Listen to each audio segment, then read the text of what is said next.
Financial year खत्म होने से पहले एक स्ट्रक्चर्ड सैलरी टैक्स रिव्यू करना इंपॉर्टेंट होता है। ईयर एंड पे कुछ पैनिक में प्लानिंग करने की बजाय एवरी ईयर एंड में डिसिप्लिन तरीके से अगर आप एक रिव्यू करें तो आपको बहुत फायदा हो सकता है।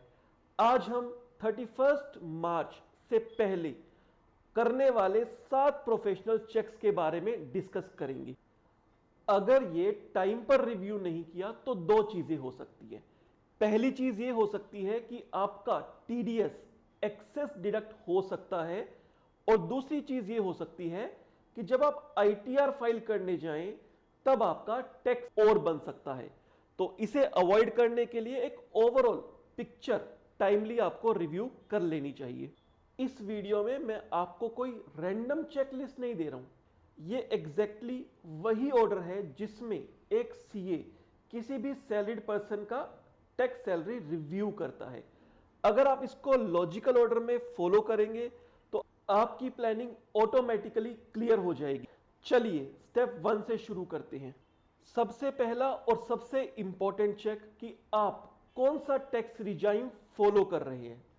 By default new tax regime होता है, लेकिन आपके पास चॉइस है कि अगर आप चाहो तो ओल्ड टैक्स रिजाइम चूज कर सकते हो अगर आपको वहां पर बेनिफिट है, और अगर आप चाहो तो न्यू टैक्स रिजाइम फॉलो कर सकते हो। Employer by default new tax regime follow करेगा। अगर आप रिक्वेस्ट करेंगे तो वो आपका रिजाइम चेंज कर सकता है। आप अपना tax regime at the time of filing ITR भी चूज कर सकते हो। तो जो सिलेक्शन ऑफ टैक्स रिजाइम है वो आपके टीडीएस को अफेक्ट कर सकता है।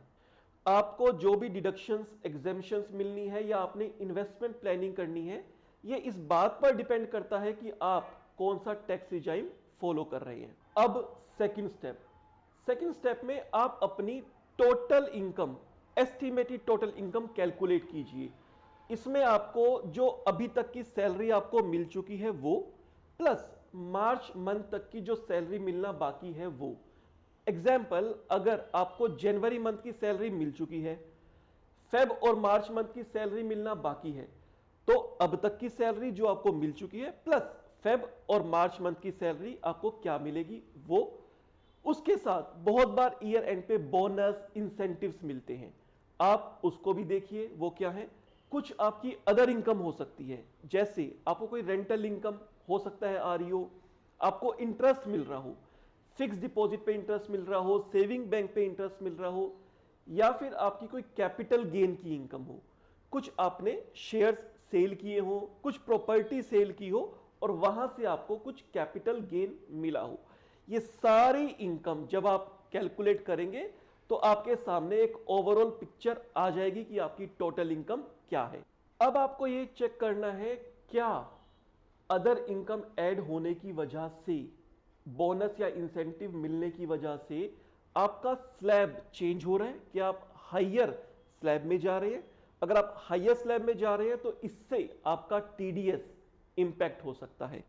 आपको यह भी देखना है जो करंटली आपका मंथली टीडीएस डिडक्ट हो रहा है क्या वो सफिशिएंट है आपकी टोटल इनकम पर जितना भी टैक्स बनेगा, क्या वो टीडीएस सफिशिएंट है या फिर आपको एक्सेस और टीडीएस डिडक्ट करवाने की जरूरत है। अब जब आपने ये डिसाइड कर लिया, क्लियर हो गया कि आप न्यू टैक्स रिजाइम में जा रहे हैं या ओल्ड टैक्स रिजाइम में जा रहे हैं, तो अब आप इन्वेस्टमेंट, डिडक्शंस, एग्जेम्पशंस की प्लानिंग कर सकते हैं। अगर आप ओल्ड टैक्स रिजाइम में जा रहे हैं तो इंश्योर करें कि आपके जो भी एग्जेम्पशंस या डिडक्शंस के डॉक्यूमेंट्स हैं वो आपने अपने इंप्लॉयर्स को दे दिए हों, like life insurance, like mediclaim policies, like कोई होम लोन सर्टिफिकेट है, इंटरेस्ट या प्रिंसिपल कंपोनेंट, या फिर कोई एजुकेशन लोन है। जहां जहां भी हमें एग्जेम्पशंस और डिडक्शंस मिलनी है वो सारे डॉक्यूमेंट्स, सपोर्टिंग डॉक्यूमेंट्स आपने अपने इंप्लॉयर को दे दिए हो, और आपको यह भी चेक करना है कि वो सारे डॉक्यूमेंट्स कंसीडर्ड हो गए हैं, सारी एग्जेम्पशंस, इन्वेस्टमेंट्स आपको मिल चुकी है। बहुत बार ऐसा होता है कि इंप्लॉयर को अपने सपोर्टिंग डॉक्यूमेंट्स दे देता है लेकिन सारे डॉक्यूमेंट कंसीडर नहीं होते हैं, कुछ एक डॉक्यूमेंट स्किप हो जाते हैं और इंप्लॉय को पता ही नहीं चलता। तो ईयर एंड रिव्यू में आपको ये इंश्योर कर लेना है कि आपके सारे एग्जेम्पशन डिडक्शंस के डॉक्यूमेंट्स कंसीडर हो चुके हैं। इसका benefit mainly old tax regime वालों को मिलेगा। वो इसलिए क्योंकि न्यू टैक्स रिजाइम में ऑलमोस्ट एग्जेम्पशन डिडक्शंस हटा दी गई हैं। अब एक प्रैक्टिकल कैलकुलेशन करें कि मेरी टोटल टैक्स लायबिलिटी क्या बनती है और टीडीएस मेरा क्या डिडक्ट हो रहा है। चेक करें कि मार्च एंड में टोटल टीडीएस आपका कितना डिडक्ट हो जाएगा। अगर उसके बाद भी और टैक्स लायबिलिटी है तो आप एडवांस टैक्स पे कर सकते हैं, पे कर देना चाहिए। 15 मार्च हमारी लास्ट डेट होती है एडवांस टैक्स की, तो 15 मार्च तक आप एडवांस टैक्स पे कर दें जो भी आपकी एक्सेस टैक्स लायबिलिटी बनती है। इससे आपको बेनिफिट ये होगा, at the time of filing ITR आपका टैक्स ड्यू नहीं बनेगा और आप इंटरेस्ट से भी बच जाएंगे। अब एक बहुत इंपॉर्टेंट चेक, आप इनकम टैक्स पोर्टल पे लॉगिन करके एआईएस और 26AS अपना निकाल सकते हैं। वहां पर आप चेक कर सकते हैं एआईएस में क्या मेरी कोई और इनकम वहां पे रिफ्लेक्ट हो रही है। कई बार कैपिटल गेन या कोई रेंटल इनकम आपकी वहां पे रिफ्लेक्ट होती है बट आपको पता नहीं होती। तो अगर आप उसको चेक कर लेंगे तो वो इनकम आप क्रॉस चेक कर सकते हैं। अगर वो सही है तो अपनी टोटल इनकम में उसको ऐड कर सकते हैं। टीडीएस की एंट्रीज वेरीफाई कर सकते हैं। जो इंप्लॉयर आपका टीडीएस डिडक्ट कर रहा है, क्या वो टीडीएस गवर्नमेंट को जमा हो रहा है, ये आपको 26AS में रिफ्लेक्ट हो जाएगा। अगर वहां पे सब कुछ टीडीएस जमा हो रहा है, सही जमा हो रहा है, तो वेल एंड गुड है। अगर वहां पे आपको कुछ मिसमैच लगता है तो आप टाइमली अपने एचआर डिपार्टमेंट में जाके उनको बता सकते हैं और इसको ठीक करा सकते हैं। बहुत सारे टैक्स पेयर्स का जो कैपिटल गेन है वो टाइमली चेक नहीं कर पाते हैं। इस समय आप अपना कैपिटल गेन का स्टेटमेंट डाउनलोड कर सकते हैं, अपना कैपिटल गेन देख सकते हैं, शॉर्ट टर्म लॉन्ग टर्म कितना कैपिटल गेन है, उसकी वजह से आपका टैक्स पर क्या इंपैक्ट आएगा। और अगर कुछ कैपिटल गेन है और टैक्स लायबिलिटी बन रही है तो टाइमली आप अपनी वो टैक्स लायबिलिटी पे कर सकते हो। एआईएस में आपको और ऐसी इनकम भी दिख सकती है जो आपको नहीं पता हो। तो कोई भी ऐसी इनकम जो आप मिस कर रहे हो वो आपको एआईएस में दिख सकती है। तो ये चेक बहुत ही इंपॉर्टेंट है। 31 मार्च से पहले आपको ये चेक जरूर करना चाहिए। हमारा नेक्स्ट चेक कंप्लायंस चेक है। ये बेसिकली जो फर्स्ट टाइम आईटीआर फाइल करने वाले हैं उनके लिए बहुत ही इंपॉर्टेंट है। आपको क्या करना है, इनकम टैक्स पे लॉगिन करके ये चेक करना है कि क्या मेरा पैन और आधार आपस में लिंक है, क्या मेरा बैंक अकाउंट प्रॉपर वैलिडेटेड है, क्या मेरी मोबाइल नंबर, मेरी ईमेल आईडी वहां पर अपडेट है। इससे कई बार बहुत बड़ी प्रॉब्लम इंप्लॉयज को आ जाती है। जब वो आईटीआर फाइल करने लगते हैं तो पता चलता है कि उनका आधार और पैन लिंक ही नहीं है।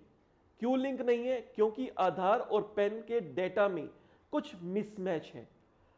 अब वो पहले मिसमैच को करेक्ट करवाना होता है और उसके बाद आधार पैन लिंक होता है। लेकिन अगर आईटीआर फाइलिंग की लास्ट डेट पास में आ गई है और उस समय आप अपना आधार या पैन करेक्ट करवाएंगे फिर उसको लिंक करेंगे तो वो टाइम टेकिंग प्रोसेस होगा, उस समय आपको पैनिक हो जाएगा। तो बेटर है ईयर एंड पे आप ये चेक कर ले। अगर आपका पैन और आधार में कुछ मिसमैच है, करेक्ट करवाना है, लिंक करना है तो टाइमली उसको लिंक कर ले ताकि जब आईटीआर फाइल करने का टाइम आए तो आपकी स्मूथ आईटीआर फाइल हो जाए। तो 31 मार्च से पहले स्ट्रक्चर्ड रिव्यू का ये फ्लो आप याद रखिए। सबसे पहले अपना रिजाइम सिलेक्ट करना है। ओल्ड टैक्स रिजाइम में फॉल करते हैं या न्यू टैक्स रिजाइम में फॉल करते हैं। इससे आपको क्लियर होगा कि मुझे इन्वेस्टमेंट या एग्जेम्पशंस कौन कौन सी मिलनी है और आपको अपने इंप्लॉयर को कौन से डॉक्यूमेंट सबमिट करने हैं। टोटल इनकम एस्टिमेट कीजिए। मल्टीपल इंप्लॉयर्स की इनकम हो सकती है, अदर इनकम हो सकती है। इस इनकम से आपका स्लैब इंपैक्ट हो सकता है। आप हायर स्लैब में फॉल कर सकते हैं। हायर स्लैब में फॉल करने से आपकी टीडीएस इंपैक्ट हो सकता है। आपके जो भी डिडक्शंस एग्जेम्पशंस के डॉक्यूमेंट्स हैं वो सारे आपने अपने एम्प्लॉयर को दे दिए हैं और एम्प्लॉयर ने उन्हें कंसीडर कर लिया है। ये चेक बहुत ही इंपॉर्टेंट है अगर आप ओल्ड टैक्स रिजाइम में फॉल करते हैं।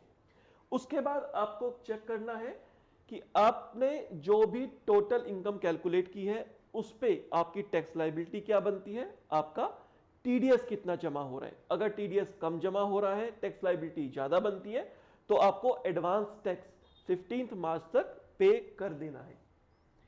आपको ईयर एंड पे 26 एएस या एआईएस आपका डाउनलोड करना है। एआईएस में कुछ ऐसी इनकम हो सकती है जो आप मिस कर रहे हो, उसको चेक करना है, उसको कंसीडर करना है। And last check, compliance check. इस चेक में आपको अपना बैंक वैलिडेट करना है। इसमें आपको अपना mobile number, contact details update करनी है इनकम टैक्स पोर्टल पर, और बहुत जरूरी आपका पैन और आधार लिंक होना चाहिए, ये इंश्योर करना है। अगर ये 7 चेक आप ईयर एंड पे कर लेते हैं तो आईटीआर फाइल करते हुए आप स्मूथली अपना आईटीआर फाइल कर पाएंगे और आपको आपका टीडीएस एक्सेस कट गया या फिर आपका और टैक्स ड्यू बन रहा है, इस तरह का शौक आपको नहीं लगेगा। नेक्स्ट वीडियो में हम डिटेल में यह देखेंगे कि ओल्ड टैक्स रिजाइम या न्यू टैक्स रिजाइम, हम ये रिजाइम कैसे चूज करें, आपके लिए कौन सा रिजाइम बेस्ट हो सकता है। Thank you.